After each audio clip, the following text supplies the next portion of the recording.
Aquarius, this is Morgan with Compass Rose Astrology, and today we're going to be going through the astrology and the tarot transits of the month of March.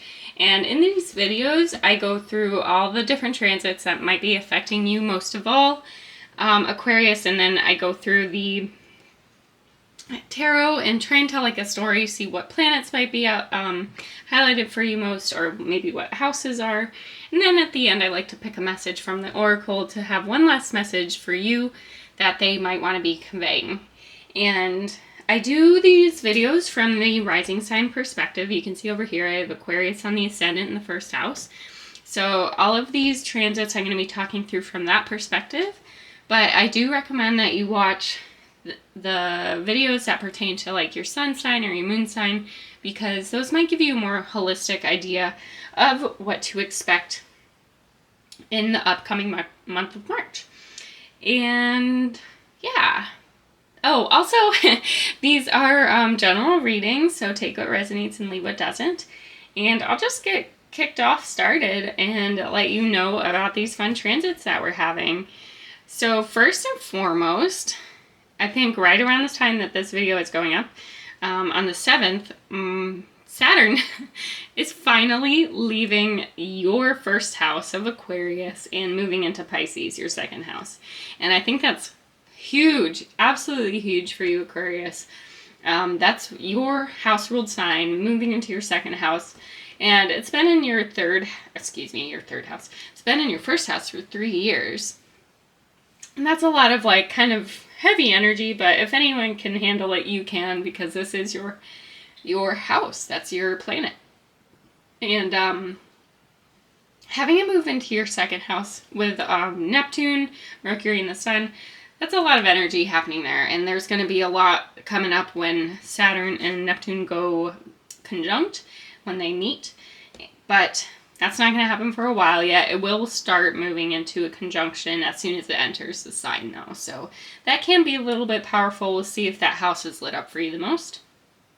But having Saturn in Pisces, after it's in Aquarius and like Capricorn, which it also rules for the last 6 years, this will kind of allow either like a lessening of intensity when it comes to building a world that you want to exist in, instead of being like, okay, this is the exact foundation we have to have, these are the rules we need to go by, this is the society that we need to be building, these are the ideals and motivations that we need to have. Instead, Saturn in Pisces is going to be like, yeah, but I want it to feel comfortable, and I want it to be pleasing to my soul. I want it to mean something. And that's a big part of what we get when it's moving into that house, or that sign, excuse me.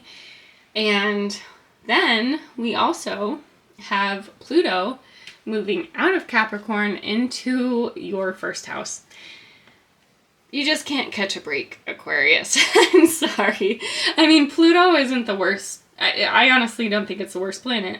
It's a very slow-moving planet. It's not going to have everything happen all at once, but once it moves into your house, it'll kind of hang out there, give us a good idea of what it's going to be like for the next 20 years, because Pluto is going to go retrograde back into your 12th house, and then and that's going to be in June, and then it'll move back into Aquarius and will be here for 20 years. So what happens when Pluto is in your first house? I really think that's kind of like a delving deep into the shadows kind of an energy, but becoming one with it, not in like a depressing way. I think it's more taking a good hard look at some of the difficult things in society and not just yourself. And so I think having Pluto go through your first house is going to be incredibly powerful, don't get me wrong. But I wouldn't be afraid or anything. So we'll see if that's going to be lit up for you.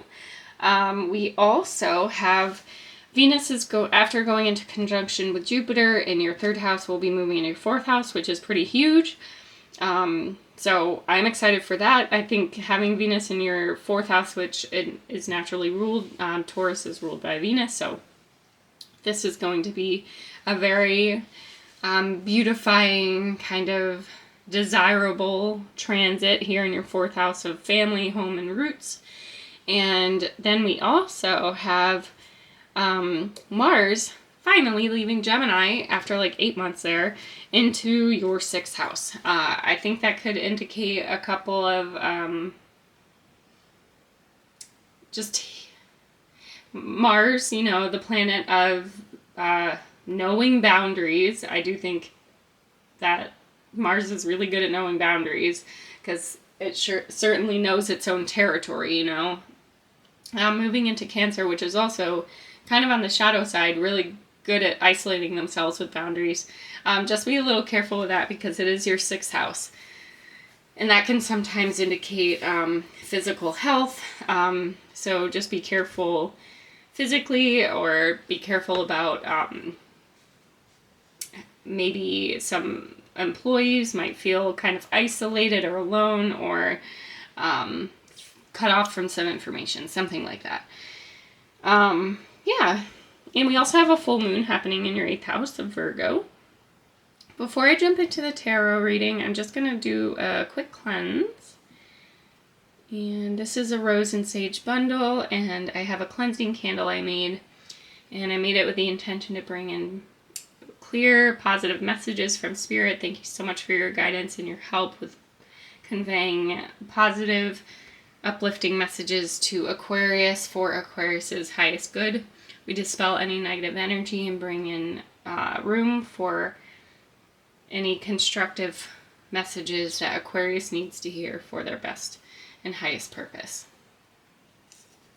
Awesome. Thank you so much, Spirit. I appreciate your guidance so very much.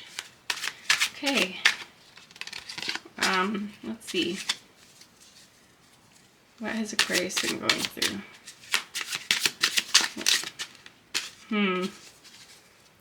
I like to take jumpers because I feel like that's Spirit speaking to me rather than me picking the message.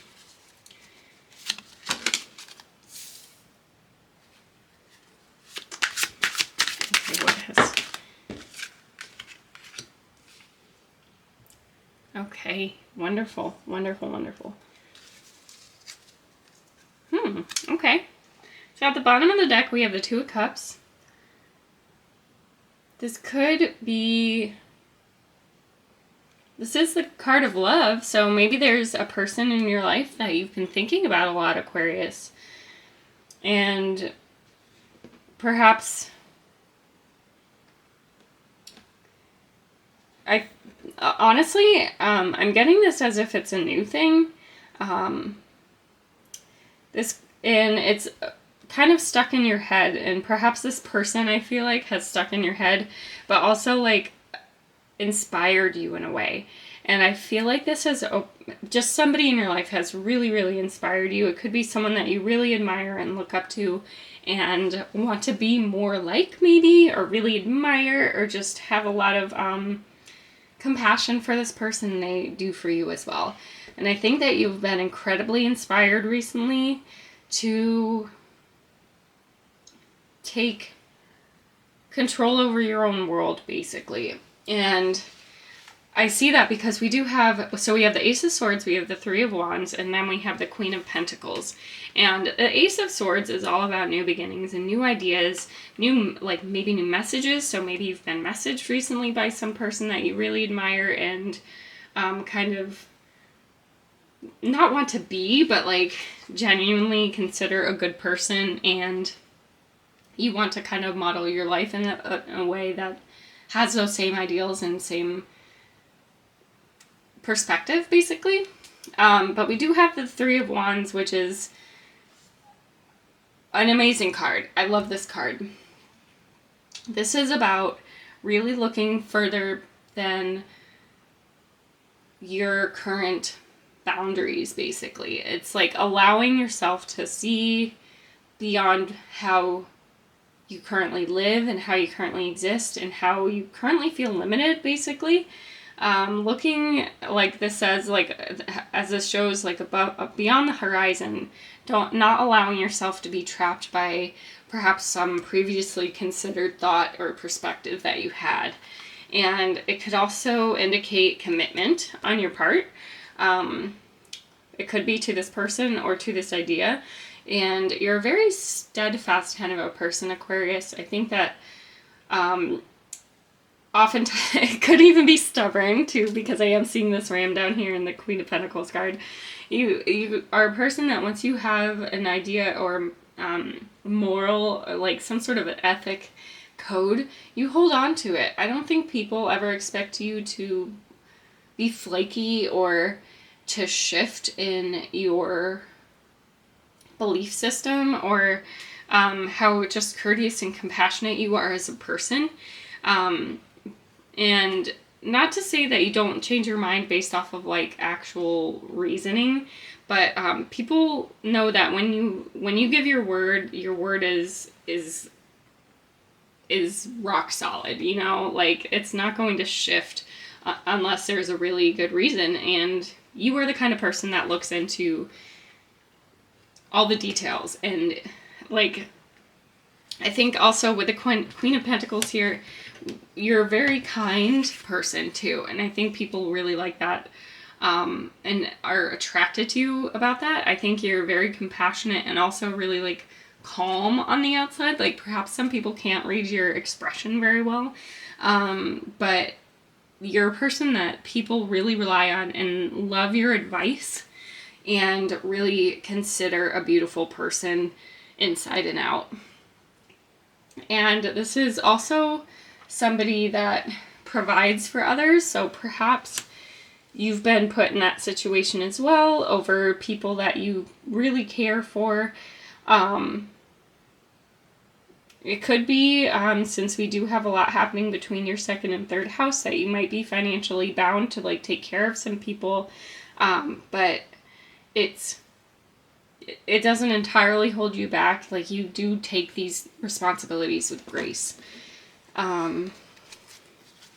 Okay, let's see what you've been currently going through, Aquarius. Let's see. Yeah, okay.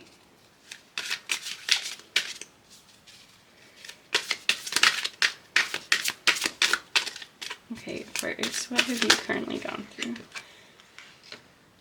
Okay, yep. Okay, wonderful. So you're definitely building something. So we have 10 of Pentacles on the bottom.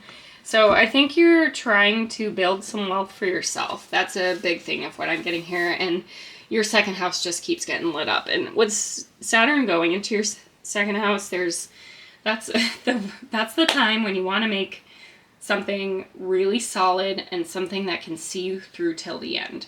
And whether that's just a job that you have till you retire, it could be something like that, and just knowing that it's stable and going to be a success.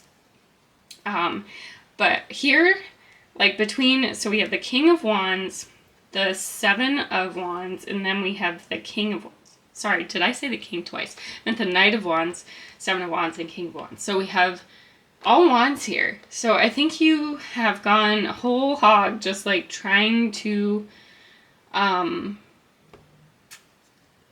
make your way in this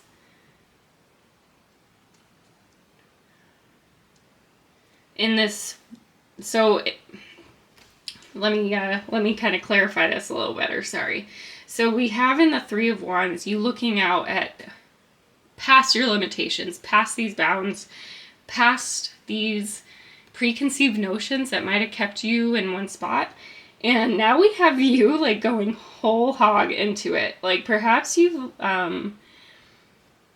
like you could even be like doing something in tech or in writing. You could be trying to like write a book or make things like notebooks and stuff for people, or like planners, because you do have the Queen of Pentacles there. So, or you could be gardening or like taking care of like smaller animals, especially with Mars going into the sixth house, which is the house of small animals and like farm animals and stuff. So if that's something that you're interested in, that could be what's indicated here. But either way, it's a whole new adventure for you, and you just kind of were like, you know what's stopping me?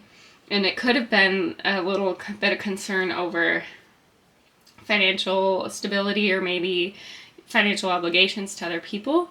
But you're going whole hog here. This is amazing. You're going as far as you can, as hard as you can, trying to really succeed so that you can make this possible for you and also make this abundant for you. And perhaps you have like a partner, like a business partner that's really spurring you on, or this is just something that genuinely you love and that speaks to you on a really personal soul level. And we have you coming out ahead, and people are really seeing you right now and thinking, oh my gosh, like he or she, sorry, however you identify. I'm just looking at this man and this card. So it's a lot of masculine energy, honestly, but it's very active. It's like going after what you want. So this is not gender specific. This is just masculine energy, which is active and primal and just really taking care of yourself and taking care of others as well, but really taking care of yourself and making sure to put down a good foundation and protect the things that you love and protect what you love as well. But you also have a huge sense of ethics and morality. So if you are like trying to start a business, I feel like, or like get a promotion or like stay in this career or something, you're also making sure that your morals align with it. That's a huge message that I'm getting here. Oh my gosh, look at you. Oh, this is amazing. Okay, what else does Aquarius have to look forward to in the next coming months?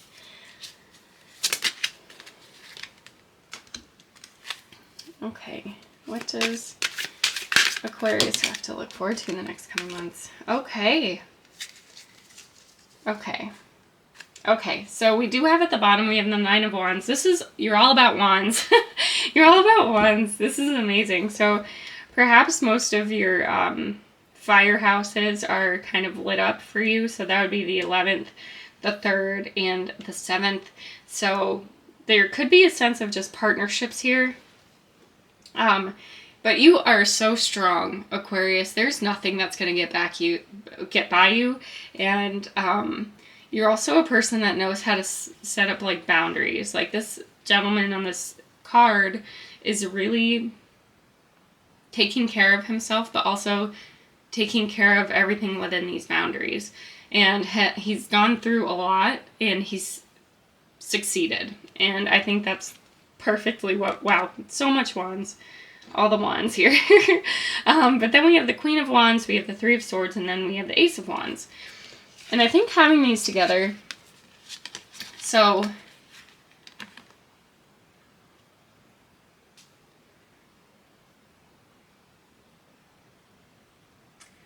I feel like,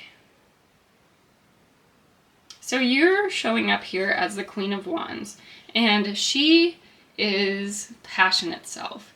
She is also really, really aware of her abilities. She knows her weaknesses. She knows her strengths. And she also isn't afraid to own that feminine energy that she has. And it doesn't have to be out of manipulation or power or anything. She's just so unafraid of being who she is and getting what she wants and going after what she wants. And I think that's the energy that you're bringing out here. Except I do think that you're afraid of losing something. And I think that that's possibly been in the back of your mind for a while now. And the Three of Swords is the card of loss. It's about disappointment, but it's about, I don't know if you can see in the center, there's a rose on the heart. So it's about really taking the loss and the hard feelings of the past, not allowing it to define you. And you can see that there's no blood dripping from these swords. These swords are in there. Yes, they're a part of the history. They're a part of your story. But they're not causing more wounds. They are there. You can acknowledge them. But they don't have to continue to cause pain and hurt to you. And losing out on something, I think, as we all know, if you lose out on something, it makes room for bigger and better things. And as you work towards your goals with the authenticity and the passion that you have and the complete uniqueness that you are and what you're doing, I think that Spirit is saying what you won't lose out on any opportunities. Just the sense of grief can't keep going with you. It's not serving you. It might even block you from seeing some of the amazing opportunities you've had.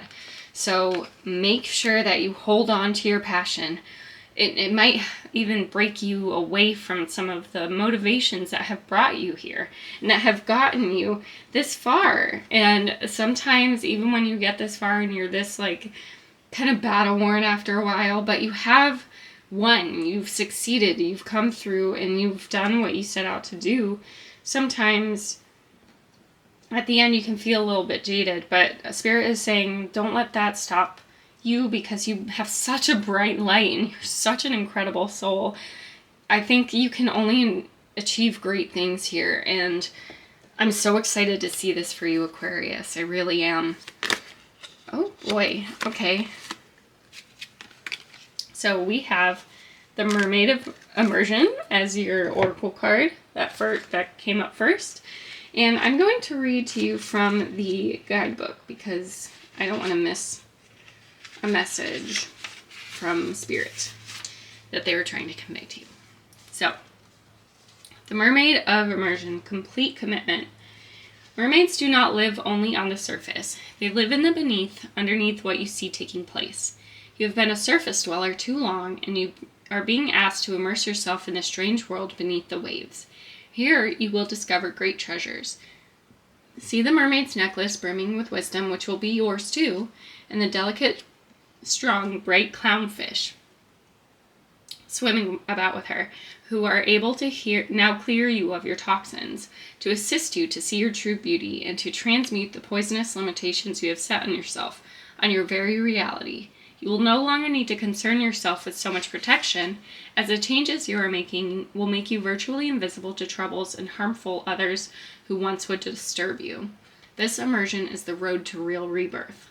All will change, and you will finally be fully alive to your true self. It has come time to completely involve yourself. You have been holding back, only going so far with a new project or with a commitment to yourself, always pulling back at the last moment from taking the step. You are holding a part of yourself back, watching, judging, always assessing whether this is right or wrong. You are surrounding yourself with what you consider to be protection and what humans call buffer zones. Oh, that's so funny. And you claim you want change. You claim you wish to understand. You claim you wish to have this done. If this is true, then the time has come to take a deep breath, dive off the edge of the cliff, and immerse yourself fully in the waters of change. Go underneath to the truth of what has happened, and surround yourself only with what supports that change. The time has come to remove the buffer zones and to have enough faith in your friendships and family relations to know that if they are meant to be, they will be there when you return. You need not take this plunge. It is not compulsory, but it is what you have claimed you wanted. Come with me. I will teach you how to breathe underwater, and then finally, the truth you have claimed you have been reaching for will be yours. This has been a time of always planning, not doing, procrastinating, and making excuses for holdups, reasoning to not go ahead, choosing to live in the land of excuses and old ways. When the deep underneath is calling for you, your soul has asked you to do this, but you're continually wasting your time and fritter it away. It is precious. It is bright. It is good. This is different from enjoyment. This is fear masquerading. There are poisons and toxins, old thoughts and patterns that have been maintained. Break free. Dive in. Dive deep. Be surrounded by and belong to the beauty you wish to become. When you return to the land, everything will have changed in beautiful ways. Oh my gosh, Aquarius, I think that's so incredible. I love hearing this for you. I think that's perfectly in line with this fiery power that we have coming up in all of these cards. You're such an incredibly strong person, and it's just up to you to take that chance, right? Beginning and ending with two beautiful aces. and the opportunity is yours. It's here. And that's so exciting. I'm so excited for you. I hope you enjoyed this video, and I can't wait to see you in the next one. Thank you so much for being here. I really appreciate you watching. Bye.